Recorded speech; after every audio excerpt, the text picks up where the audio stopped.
ወለጋ ላይ 360 አማራ በመሆኑ ብቻ ተገሎብን ነው እኛ የወጣ ነው። ወላይ ሁለተኛ አማራ አልሆንም ብላ አይሻን መሐመድ ወላይ ሁለተኛ አማራ አልሆንም ብላ ሙታብን ነው እኛ የወጣ ነው። ደብረ ኤልያስ ገዳም ላይ 251 መነኩሳት ፈጣሪያቸውን ኢትዮጵያ ሀገራችንን ሰላም አድርግልን እያሉ እየጸለዩ ተገለውብን ነው። በመከላከያ ሰራዊት በዩኒፎርም ለባሹ ኦነግ ሸኔ በምርኮኛ ብርሃኑ ጁላ በአብይ አህመድ ትእዛዝ አባቶቻችን ሙቶብን ነው።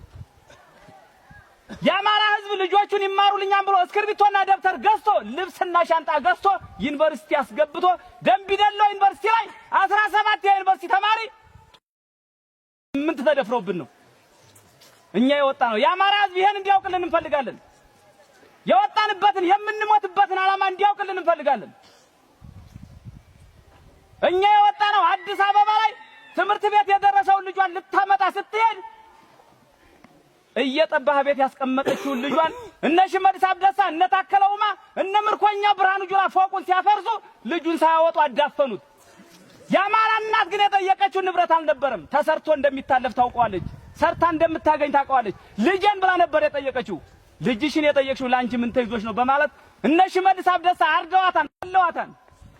አዲስ አበባ እንዳንገባ ተደርገናል። በጎጃም በሸዋ በጎንደር በወሎ በአራቱም አቅጣጫ አዲስ አበባ እንዳንገባ ተደርገናል። አዲስ አበባ ላይ ቀድሶ ሲወጣ 9 ሰዓት ላይ ካህን ተገሎብናል። መስጊዶች ፈርሰውብናል። አዲስ አበባ ላይ እኛ የወጣ ነው ለዚህ ነው። ዓላማ ኑሮነ ነው የወጣ ነው። እህትህ እየተደፈረ የማትወጣ ከሆነ አባትህ እየተመታ የማትወጣ ከሆነ እናትህ እየተገደለ የማትወጣ ከሆነ አንተ እነ ብርጋዴር ጄኔራል አሳምነው ጽጌ የናጼ ምኒልክ ትውልድም አይደለህም ዘርም አይደለህም ማለት ነው። እኛ ግን የነሱ ዘር ነን ብለን ነው የወጣ ነው። የአባቶቻችን ልጆች ነን ብለን ነው የወጣ ነው። እኛ አወጣጣችን ዓላማችሁ እንዲገባን ነው። ይሄን እየገባን ግን አብይ አህመድ በኢትዮጵያ ላይ ያደረገው ሴራ ኢትዮጵያን ማፈራረስ ነው። ኢትዮጵያን ከማፈራረስም ደግሞ የመጀመሪያ ኢትዮጵያን የማፈርሰው አማራ የሚባለውን ብሔር ሳጠፋ ብቻ ነው ብሎ ነው። ይህ ዓላማ እንዲገባችሁ ነው። በከባድ መሳሪያ እየተመታ ነው። በድሮን እየተመታ ነው። በመድፍ እየተመታ ነው። አማራ በመሆን ብቻ አይደለም አንተ ከብቶቹ እየተመቱ ነው። ቤቱ እየተመታ ነው። ህፃናቶች እየተመቱ ነው። ትምህርት ቤት እየተመታ ነው። ጤና ጣቢያ እየተመታ ነው። አዎ አማራ ክልል የሚሰራ ትምህርት ቤት እያየኸው ነው። በተመረገ በወሩ ነው የሚፈርሰው። ትክክለኛ ትምህርት ቤት እየተሰራልህ አይደለም። ያንተ የሚሰራው በእንጨት ነው። የነሱ የሚሰራው ግን በቡልኬት ነው። የአማራ እናቶች እየታከሙ አይደለም። ጤና ጣቢያዎች ላይ መድኃኒት እየገባ አይደለም። አማራ ክልል የመድኃኒት አይነት እየገባ አይደለም። ይሄ ህዝብ የሞት አዋጅ የታወጀበት ህዝብ ስለሆነ ነው እኛ የወጣ ነው። በተወለድንበት ሀገር በጅረጃ ውሃ ቁስላችንን እያጠብነ የአማራ ህዝብ ልትረዳልን ነው የሚገባው ነገር። ከጊሸን ማርያም ጀመሮ ማርያም ቁስለኛ ተሸክሞ ከመሄድ በላይ የሚከብድ ነገር የለም። በአምባሰል ተራራ ሚግ የለ ዱረን የለ ትናንትና የወደቀብን የአማራን አዳራሽ የወሎን ቤት እየሰራን ነበር። ይሄን ስንሰራ ግን አማራ ሆኖ እዛው ውስጥ የአማራ ባንዳ ነው። የአማራ ባንዳ ማን ነው ካልከኝ ደግሞ ምርጥ 50 አድማ በታኝ ብልጽግና ፖሊስና ሚኒሻ ናቸው። ይሄን እንድታውቅልን ነው የምንፈልገው። ጠላትህን እንድታውቅ ነው የአማራ ህዝብ። ትናንትና የዶቃ መምህር ጥሙጋ ኪዳነ ምሕረት ላይ ተገሏል። እስከ ተማሪዎቹ ወለጋ እያልን ነበር የምናወራ፣ ደብረ ኤልያስ ነበር እያልን የምናወራ። እዚሁ ከቤት መጥቶልሃል። የሃይማኖት አባቶች ከእስልምና ሃይማኖት እስከ ኦርቶዶክስ ሃይማኖት ልታውቁልና እውነት ልትናገሩ የሚገባው የውሸት ነው። እስልምና ሃይማኖትና ኦርቶዶክስ ለማጣላት የሚያደርገው ነገር ነው። የኛ ትግል ግን የዓላማ ጽናታችን ማንነታችንን ለማስከበር እንጂ እምነታችንን ለማስከበር አይደለም። ማንነታችን አማራ ስለሆነ ነው። ወለጋ ላይ የሞት ነው እስልምናና ኦርቶዶክስ በመባል አይደለም፣ አማራ በመባል ነው የሞት ነው። ስለዚህ አማራ ህዝብ ይሄን ማወቅ አለበት። ለማንነታችን ነው የምንታገለውኛ። ማንነታችን ስናስከብር ግን እምነታችን ይቀጥላል ማለት ነው። እስልምና ሃይማኖትና ኦርቶዶክስ ሃይማኖት የአንድ ሳንቲም ገጽታ የማይለያዩ መስጊድን የሚያሰራ ኦርቶዶክስ ቤተክርስቲያንን የሚያሰራ ሙስሊም ያለባት የወሎ መዲና የኛ የአማራ ክልል መዲናችን ወሎ ናት። የአማራ ህዝብ ይሄን ሊያውቅ ይገባል። አንተ የአማራን ልብስ ለብሰህ የአማራን ካባ ለብሰህ እዚህ ልትኖር ትችላለህ።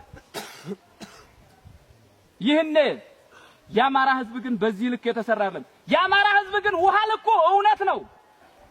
የአማራ ህዝብ ውሃ ልኩ ማብላት ማጠጣት ነው። የአማራ ህዝብ ውሃ ልኩ ሰውን ማዳን ነው፣ ሰውን መግደል አይደለም። እግዚአብሔር የሰራትን ነፍስ እግዚአብሔር ነው የሚወስዳት። እኛ ሰው ልንገላ ወጣንም፣ ሊገሉን ሲሉ ነው የወጣ ነው። የመኖርና ያለመኖር ህልውና ኑሮብን ነው የወጣ ነው። በደሳሳ ጎጆ ፀሐይ በማያስጥለው በር በሌለው ዝናብ በማያስጥለው በደሳሳ ጎጆ እየኖርነ ምን አርገናችሁ ነው ታዲያ? ይህን ምላሳም ይሄ የወጣው የአማራ ህዝብ ነው፣ ጀግናው የናጼ ቴዎድሮስ፣ የነበላይ ዘለቀ፣ የናጼ ምኒልክ፣ የነ ብርጋዴር ጄኔራል አሳምነው ጽጌ ትብት ነው ይሄ። ነገም ልንነግረው ትችላለን። መከላከያ ሰራዊት እና ሰፋ ቸኮለ ወሎን ነጻ አርገናታን ጽንፈኛውን ቡድን አጥልተን ጨርሰናል ብሎ መግለጫ እየሰጠ ነው። የአማራ ህዝብ የምታውቅ እናንተ ነህ፣ የምናውቅህ እኛ ነን።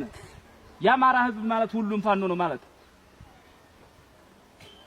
እኛ የወጣን ዓላማ ግን ከገባችሁ፣ ግን እኛ የወጣንበትን ነገር ካወቃችሁት ሞታችን አብሮ ነው የሚሆነው፣ መዳናችንም አብሮ ነው የሚሆነው።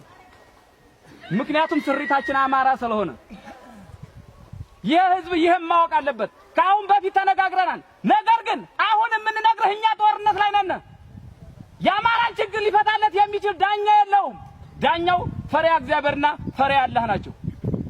የአማራ ህዝብ ዳኛ በአሁኑ ሰዓት አማራ ሊያድነው የሚችለው እምነቱ ብቻ ነው። በአሁኑ ሰዓት አላህን መፍራት አለብህ፣ እግዚአብሔርን መፍራት አለብህ። እነሱን ካልፈራ በስተቀር በአሁኑ ሰዓት የአማራ ህዝብ ተወካይ ዳኛ የለውም። የሚያድንህ እምነትህ ከሆነ ደግሞ እምነትህ ደግሞ ምንድነው የሚለው? ሰውን አክብረው ነው የሚለው። ግደለው አይልህም፣ አስመታው አይልህም፣ አስገድለው አይልህም። የሰው ልጅ አድነው ነው የሚልህ። አድነው ካለ ታዲያ በተወለድንበት ሀገር ጫካ ገብተንኛ በዱሮን ታስመታናለህ እንደ ካዳንህን? እዚህ ነው ያሉት ብለህ ጥቆማ ትነግርበናለህ እንደ ካዳንከን? እምነትህ የሚለው ይሄን ከሆነ ተሳስቻለሁ ማለት ነው። እኔ በዚህ ልክ የምንድን ከሆነ ግን ክስ የምትከሰው ወደ ማንም አይደለም፣ ወደ ፈጣሪ ነው የምትከሰው፣ ወደ እምነትህ ነው የምትከሰው። ነገር ግን ደግሞ በእግዚአብሔር ዘንድ ተመስሎ በአላህ ዘንድ ተመስሎ የሚያገለግልህ የቅሬ አባት አለ። በአሁኑ ሰዓት የሚያስተዳድርህ የቅሬ አባትህ ነው። የሰው ልጅ ይወለዳል፣ ይዳራል፣ የመጨረሻ ይሞታል። የሰው ልጅ ሲሞት ግን የሚሸኘው የቅሬ አባቱ ነው። ስለዚህ ልታከብረው የሚችልህ የቅሬ አባትህ አለህ፣ የሃይማኖት አባት አለህ፣ የሀገር ሽማግሌ ወይም የሰላም ኮሚቴ አለ። ልትተዳደር የምትችለው በሶስቱ ብቻ ነው፣ ሌላ ዳኛ የለህም። እነሱ እያስተዳደሩህ ግን እኛ ግን የአማራን ህዝብ ነጻ ልናረግ ስለሆነ በአሁኑ ሰዓት ልንክስ ስለማንችል፣ መድኃኒት ስለማናመጣልህ፣ ማዳበሪያ ስለማናመጣልህ፣ ነገ ጧት ነጻነትህን አውጀን ግን የአማራን ህዝብ ከዚህ ሁሉ የድህነት አሮንቃ ልናወጣው ስለምንችል ግን የነገን እግዚአብሔር ሊያውቅልን ይችላል። ለአሁኑ ግን አንደርስልህም። ለአሁኑ ግን እኛ እየደረስንልህ ሳይሆን አንተ ለኛ እየደረስክልን ነው። እያበላህን እያጠጣህን ነው፣ እያሳከምከን ነው፣ ቁስለኛ እየሸኘህልን ነው። እኛ ላንተ ሳይሆን የምንደርስልህ አንተ ለኛ ነህ። ነገር ግን አንተ ሊገልህ የመጣውን አፈሙዝ ካንተ በፊት እኛ እንሞትልሃለን። እኛ ሌላ ምንም አላልንም። ከአማራ ህዝብ በፊት እኛ እንሞታለን።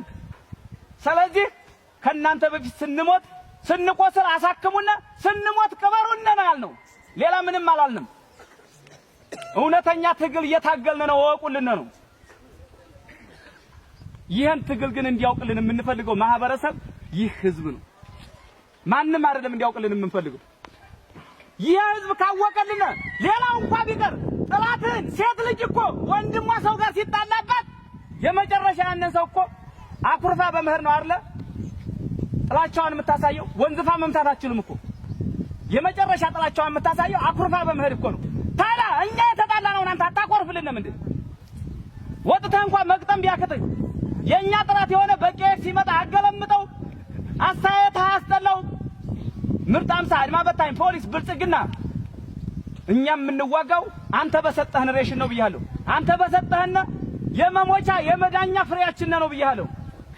ታዲያ እኛ ገለል ስንል እንኳን ጥላታችንን አታቆርፍም እንዴ? ወዳጅ ሆነህ ምላስ የምትነግር፣ ወዳጅ ሆነህ የምታበላ የምታጠጣ፣ ወዳጅ ሆነህ መንገድ የምመራ አማራ ነህ ሆይ ነው የመጀመሪያው። ተኝተህ ታስባለህ ሆይ ነው።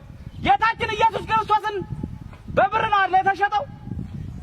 አድማ በታኝ ብልጽግናና ፖሊስ ሚኒሻ ደግሞ የአማራን ህዝብ በ3000 ብር ነው የሸጠው፣ በ5000 ብር ነው የሸጠው። ፋኖ የሚሞተው ለሀገሩ ነው ጎበዝ። በተወለደበት ሀገር በአንድ ሜትር ኬንዳ መገነዝ በነፃ መሞት ለምንድን ነው? ቅማል እየበላው የሚሞተው ለምንድን ነው? ጫማ ሳይሰካ የሚሞተው ለምንድን ነው? ሳይገነዝ የሚሞተው ለምንድን ነው? ደሞዝ ካልፈለገ ብር ከሌለው ለህይወቱ ምንም አፉን ሳይሽር የሚሞተው ለምንድን ነው? የምንሞትበትን ዓላማ ማወቁልን እንጂ ዓላማችንን ካወቃችሁልን ግን ታበሉናላችሁ፣ ታጠጡናላችሁ፣ ታሳክሙናላችሁ፣ ትቀብሩናላችሁ ማለት ነው። የአማራ ህዝብ ይሄን እንዲያውቅልን ነው የምንፈልገው። ይሄን ካወቃችሁልን በኋላ ግን አማራ አንድ ከሆነ በኋላ ግን ሞታችንን ቀንሰን የአማራ ህዝብ ህዝባዊ ማህበር አድርገን አይደለም ቀርቶ አብይ አህመድን ህወሓትን 2010 ዓመተ ምህረት ከወልቃይት እስከ ራያ ከመተከል እስከ ደራ ህወሓትን ያባረርናት በኮብልስቶን ድንጋይ ነው። አሁን ግን የአማራ ህዝብ ደስ ሊልህ የሚገባው ነገር ልንገርህ፣ ዲሽቃ፣ ብሬን፣ ሞርተር፣ ስናይፐር፣ ክላሾች ሊቆጠሩ የማይችሉ የነፍስ ወከፍ መሳሪያ ሊቆጠር የማይችል የቡድን መሳሪያ ግን በግፍ የሚቆጠር ማርከንልሃን የአማራ ህዝብ ልትደሰት የሚገባው ነገር። አዎ የትግራችን ፍሬ እያፈራ አፊው አብይ አህመድ ጉግማን ጉጉ አብይ አህመድ እየከሰረ የአማራ የቁርጥ ቀን ያሳረኛው ፋኖ እየነገሰ ነው ያለው።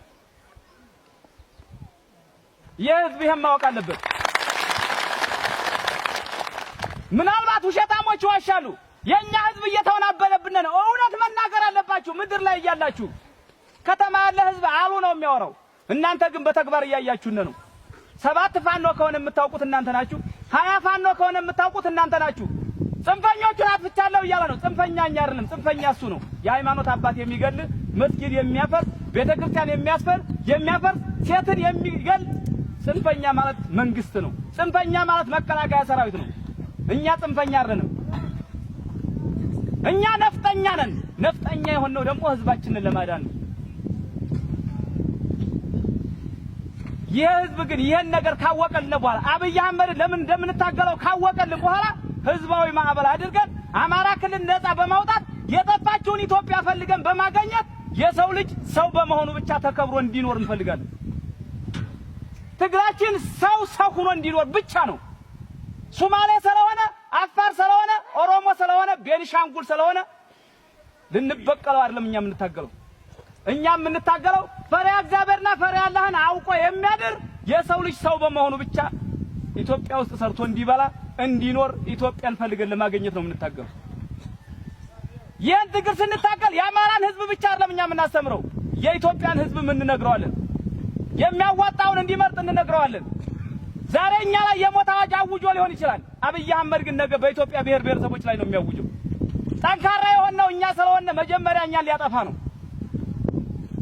ከዛ በኋላ አብይ አህመድ ሙሉ ኢትዮጵያን ያጠፋታል። አዲስ አበባ የኛ ናት ብለዋል። የአማራ ህዝብ ኦሮምኛ መነጋገር ተለማመድ ተብለሃል አይደለ? አካምቦልቲ ማለት ተለማመድ ብለሃል። ነገ ኦሮሞ ሊያረግህ ነው፣ ሌላ አይደለም። ወሎ የኦሮሞ ናት ብለሃል። አዲስ አበባ የኦሮሞ ናት ብለሃል። አዲስ አበባ ወደኛ ትግባልን ብለዋል ሽመልስ አብዲሳ። ይሄ ነው እኛን የሚያታግለን። የመጨረሻ ልንገር፣ እኛ ክንዳችን ነን። አብይ አህመድ ነገ ወንድ ለወንድ ትገባልህ ይላል። የዚያትን ሊቀመንበር ከመርጦ ጋር ያጋባዋል። ሊቀመንበርና ሊቀመንበር አልጋባም ካልክ ይመጣ። እኛ እየነገር ነው፣ ዓላማችንን እየነገር ነው። ብልጽግና ጋር እሰራለሁ፣ ከሁለት እግር እረገጣለሁ፣ እኔ ሜሴጅ እየላኩኝ በጎን ደግሞ የፋኖ ደጋፊ ሆናለሁ ብሎ የሚኖር ሰው ግን አይኖርም አማራ ክልል ላይ። እኛ ዓላማችን አማራ ልጁን ስሞ ልጁን ድሮ ሀብት አፍርቶ እንዲኖር ነው። በሰላም ከቤት ወጥቶ ገብቶ እንዲኖር ነው የምንፈልገው። ሰርቶ እንዲበላ ነው የምንፈልገው። እኛ እየሞትን እናንተ ተመችቷችሁ ከቤታችሁ ወጣችሁ ገብታችሁ እንድኖሩ ነው የምንፈልገው። ምላስ የሚናገርብንን ግን አንፈልግም። እኛን የሚያስመታንን ግን አንፈልግም። አብይ አህመድ የሃይማኖት አባቶችን እንዳናከብር እኮ አድርጎናል እኮ። ጎንደር ላይ ሸህ ያላደሉትን ሸህ አስመስሎ፣ ቄስ ያልሆኑትን ቄስ አስመስሎ እኮ ጠምጥሞ ፋኖ ሽማግሌ እንዲመታ ብሎ እኮ ልኳን። እኛ ግን ገዳይ አይደለንም። የአባቶቻችን ልጆች ነን። አስተዋይ ነን እኛ። አብይ አህመድ እኮ እርስ በርስ እንድንጣላ አድርጎናል። የአማራ እናት ልትናገር የሚገባሽ በአራቱም ማዕዘና ጥቁር ለባሽ ነሽ። አድማ በታኝም ቢሞት የአማራ ልጅ ነው። ሚኒሻም ቢሞት የአማራ ልጅ ነው። ፋኖም ቢሞት የአማራ ልጅ ነው። መከላከያም ቢሞት የአማራ እናት ናት የምታለቅሰው፣ የአማራ እናት። ስለዚህ ከኛ ተቃራኒ የሆኑ ሰዎች ወደ ሀዳቸው እንዲመለሱ የኛ አዳራሻችን ሰፊ ነው፣ መጠለያችን ሰፊ ነው። አማራ የሚለውን ብሔር ስናድን ሲወጉና ሲመቱና የነበሩትን በሙሉ ልናድናቸው ነው የወጣ ነው። እኛ ገዳይ አይደለንም እኛ። እነሱ ግን ያስገድሉናል። እኔ ወልዲያ ገብቼ ጀምብሰት ዱባ ላይ አድነኝም። ምክንያቱም አብይ አህመድና ብርሃኑ ጁላ ናቸው የሚያዙት። አሳልፈህ ስጠን ይሉናል። የኛ ግን የወልዲያን ከንቲባ አንጥተህ አባቶቻችን በሸህና በመስቀል መጥተው ይሄን ማሩልን ቢሉ ግን መማር የሚችል የአማራ የቁርጥ ቀን ልጅ አሳረኛው ፋኖ ፈራጁም ቆራጩም ቀራጩም እዚሁ ስለሆነ ሲቻለው ማሪ እንደ ፈጣሪ ነንኛ። በዚህ ልክ አማራን ልናስተምርና ልንገነባ ነው እኛ የምንፈልገው። ይሄን ግን ከመርጦ እስከ ዜት ከወጠቅ እስከ ሙሲት ከሸዋት እስከ ደንጎላ ያለ ህዝብ ሊያውቀው ይገባል። መኮንን ያለብህን ኮንን። የአማራ ህዝብን አታወናብቱ። እውነት ባለመናገር እውነት ከናገራችሁ የአማራ ህዝብ አይወናበድም። ትክክለኛ ታጋይና ታጋይ ማን ነው ብለህ ተናገር። የአማራን ህዝብ የሚመራው ማን ነው በል። የአማራ ፋኖ በወሎ እንጀራ መለመን አይቻልም። ቤት አማራ እንጀራ መለመን ክልክል ነው። እንጀራ ማንለምነው ግን ሳይረበን ቀርቶ አይደለም፣ የአማራን እናት ላለማስቸገር ነው። እንጀራ ሳሰጠን ቀርታ አይደለም ብንሰዋ እሷ ታለቅስብናለች ነው። የአባወራ ሚስት መቆርቆር ክልክል ነው። አጥር ማፍረስ ክልክል ነው። በእኛ የአማራን ህዝብ አጥር ልንሰራለት ነው የምንፈልገው። ቤት ማፍረስ ክልክል ነው። ቤት ልንሰራለት ነው የምንፈልገው። ነገር ግን አንዳንድ የብልጽግና ተልኮ ይዞ የመጣ ከ500 ሰራዊት 10 ወይም 5 የሆኑ ከ100 ሚሊዮን ብር በላይ ተበጅቶብን ወሎ ላይ በወሎ ህብረት በራዲየባ በብልጽግና ባገው ሸንጎ ተከፋፍሎ ፖለቲካ የተሰራብን 100 ሚሊዮን ብር የተበጀተብን ወሎ ላይ ትልቅ ፖለቲካ ተሰርቶብናል። እኛ ውስጥ ገብተው የብልጽግናን ስራ የሚሰሩ ይኖራሉ። ይሄን ዩኒፎርም ለብሰው ፋኖ ነኝ ብሎ እኛን ሊያስጠላ የአባወራ ሚስት የሚለክፍ ሊኖር ይችላል። ማን አንተ በለው። ድርጅታችን አባት አለው። የኛ የአማራ ፋኖ በወሎ ወይም ቤት አማራ ነው የኛ ድርጅታችን። ቤታችን አባት አለን። የኛ አባት አለን መጠሪያ። አባት የሌለውን ግን ያዘው፣ ተፈናቅሎ የመጣውን ያዘው። አንተ ማን ነህ ብለህ ጠይቀው ይገባል። ሰራዊታችን በዚህ ልክ የሚሄድ ነው። ሰክሮ ባጃጅ የሚያስፈራራለ ባጃጅ ሹፌርኛ እንዳያገለግለን ቁስለኛ እንዳያድንብን ሴራ እየሰሩብን ነው። ሰክሮ መጥቶ አንተን የሚያስፈራራለ ፋኖ እንዲህ ነው እንደሚያስብል ፋኖ በህዝብ ዘንድ እንዲጠላ የሚያደርግብን ነው። ነገር ግን ህዝብ ማልን ክርጋዳ ያጠፋም እንደ ጥንቅሻ ገዳ በክርፋ አንለየውም። አማራ ነኝ ብሎ ከመጣ ምን እናደርገዋለን? የሚፈርደና የህዝብ ነው። በዚህ ልክ ነው የፋኖን ትግል እንድታውቁት። ሰርጎ ገብ የሆነ አይደለም ቀርቶ ይሄ ከዚህ ሁሉ ህዝብ እኮ ለብልጽግና የሚሰራ እኮ አንድ ሁለት ሰው እኮ አይጠፋም እኮ። እየሰማችሁ ነው ሊሆን ይችላል። እምንመክረው ሰላማራ ነው። ስሙነ ግን በደንብ እምንናገረው እውነት ነው። ስሙነ በደንብ ውሸት አልተናገርንም። ከዚህ ውስጥ እኮ እስካሁን ከ20 ከ30 ያላነሰ የብልጽግና ሰው ይኖራል። በምን እንለየዋለን? ፋኖ ላይም እንዲህ አይነት ሰው ሊኖርብን ነው ይችላል። እንደው ፋኖ በደመማው ብላችሁ እንዳጠሉን አማማታችንን እያወቃችሁልን። ይሄን ግን ስናደርግ ግን የአማራ ህዝብ ቦታ አይፈጅም። ትላንትና አንዳንድ ቀን ብቻ ነው ስብሰባ የተገናኘ ነው። ዛሬ ምድር አንቀጥቅጥ አድርገሃል። ነገ ፊሽካ ነፍተህ ወልዲያ ብንገባ ትመጣለህ? አትመጣም? ትመጣለህ አይደለ? በሞራል ግለጽልኝ አይደል? አዎ ወልዲያ መቀመጥ ያለበት የእጁ ፍሬ የራያ ልጅ ነው አይደለ? ሌላ ሳይላል ይበላ ልጅ ነው አይደለ? ይሄን ህዝብ ይዘን መከላከያ ማስወጣት ያክተናል እንዴ? እኛ ነፍስ አንገልም ብለናችኋል። ነፍስ አንገልም። ሊገሉነ ስለመጡ ነው የወጣ ነው። ሊተኩሱ ሲመጡ እንተኩሳለን። ከዛ ውጪ ግን ኦሮሚያ ክልል ሆኖ የኦሮሞ ተወላጅ መከላከያ ሰራዊትን 30 ሺህ ብር እየከፈልን ቁስለኛ እያሳከምነ ከሀገራቸው እንዲገቡ አድርገናቸዋል። ማርከን አንገልም እኛ። እነሱ ግን ማርከው የምንልካቸውን ልጆች በወሎ ህብረትና በራዲየፓ ጥቆማ እጃቸው ተቆርጦብናል፣ አይናቸው ወጥቶብናል፣ ብልታቸው ተቆርጦብናል በመከላከያ ሰራዊት። ይሄ ግፍ ተሰርቶብናል በአማራ ህዝብ ላይ። በላጎ ምሽግን ስንሰብር 9 ሰው ነው የተሰዋው። አብይ አህመድ ግን 7 ጊዜ ሞክሮ እሱ ስላልቻለው በታንክና በመድፍ በሞርተር ስላልቻለ ምስራቅ አማራ ፋኖን ግባ ሲል ዋርካው ምሬ ወዳጆን የአማራ ፋኖ ሲገባ ግን 6 ሰዓት ነበር የፈጀበት 9 ሰው ነበር የተሰዋበት። ነገር ግን በ105ኛ በመከላከያ ሰራዊት እናድነዋለን ብለን በገባ ነው ከጎናችን በተሰለፈው ከጀርባችን በወገን ተመትተን 143 ቁስለኛ 104 ሬሳ ይዘን ወጥተናል። በላጎ ላይ በመከላከያ ሰራዊት መከላከያ መምታት የጀመረው ከፊት ነው። እኛን የአማራን ህዝብ መቀነስ የሚፈልገው የአማራን ታጣቂ የነቃውን መምታት የሚፈልገው ከዛ በተረፈስ እነ ክርስቲያን ታደለ እነ ዮሐንስ ቦያለው ታውቋቸዋላችሁ አይደል? እነ መስከረም አበራ ማታ ማታ ራታቸውን ኤሌክትሪክ ገመድ እየተገረፉ ጧት ሽንት እየደፉ ነው ያሉት። የአማራ ህዝብ ለምን ሞተ ብለው እኮ ነው የታገሉት እነሱ። በቴሌቪዥን መስኮት ያነቁን ምሁራኖቻችን እኮ አዋሽ አርባ እኮ ነው ያሉት እየተገረፉ። የአማራ ልጅ እኮ ናቸው። እነ መንበር አለሙ ላሳ የአማራ ልጅ እኮ ናቸው። እነሱ ግን ማታ ራታቸውን ጥፍራቸው እየተመዘመዘ እየተገረፉ ጧት ቁርሳቸውን ሽንት እየደፉ ነው ያሉት። ለአማራ አይገባም እንዴ? አይገባውም ነበር አይደል? ይሄን ትግል ታዲያ ነፃ እናወጣለን አናወጣም? ይሄን ህዝብ ተነስተን ነፃ እናወጣለን እናወጣም? እናወጣለን።